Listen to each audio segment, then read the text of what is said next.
না, two be honest আমি জানি না যে ক্রিকেটের উপর থেকে দর্শকদের আগ্রহ হারিয়ে গেছে কিনা, কিন্তু আমরা এখন যে মোমেন্টামে আছি এটা সবসময় ক্যারি করতে পারলে অবশ্যই আমাদের আগাম না। আমরা কিন্তু ম্যাক্সিমাম ম্যাচেই দেখেন আমরা কিন্তু হাই স্কোরিং ইনিংস খেলছি, বলার এখন মেন্টালি খুব ভালো অবস্থায় আছে। তো ইনশাল্লাহ এটা ক্যারি করলে ডেফিনেটলি আমরা হোম অ্যাডভান্টেজ নিতে পারবো।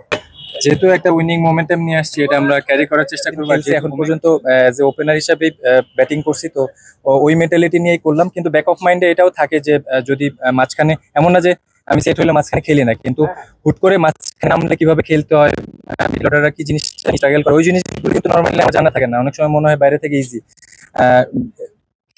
এক্সপিরিয়েন্স হলো টোটালি ওই জায়গার ডিফারেন্ট একটা জায়গা। তো ওভারঅল সবকিছু মিলাই সবই করি, কিন্তু এখন পার্সোনালি ছিল নিজের প্রিপারেশনের জন্য ছিল। নাইম ভাই, অনেকদিন ধরে আমার ঘরের এই সিরিজে আমরা আপনি ব্যক্তিগতভাবে আমাদের পাকিস্তান তাকে এগিয়ে রাখবেন? ডেফিনেটলি আমরা আমাদের হোমে সবসময় আগে রাখি নিজেদের টিমকে। এবারও ডেফিনেটলি শ্রীলঙ্কার পাকিস্তান একরকম না। টি-20 সাথে টি-20 তে তাদের হোম গ্রাউন্ড আমরা খেলেছি, ওয়াইকস হয়েছি, তবে এটা মিরপুরে খেলা।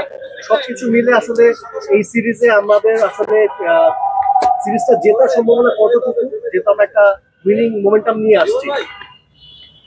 যেহেতু একটা উইনিং মোমেন্টাম নিয়ে আসছি, এটা আমরা ক্যারি করার চেষ্টা করবো। আর যেহেতু হোমে খেলা, আমরা মিরপুরে জানি সবাই নর্মালি যে মিরপুরে কেমন হয়। তো এখন পর্যন্ত উইকেট দেখে নিয়ে টিমের অবস্থা খুবই ভালো আছে। তো ইনশাল্লাহ আমি আমার ইন্ডিভিজুয়াল ট্রেনিং করলাম, টিমের মোমেন্টাম খুবই ভালো আছে, ক্যারি করার চেষ্টা করবো। দেখা গেছে যে ক্রিকেট থেকে আগ্রহটা একটু অন্য খেলায় শিফট হয়ে গেছে।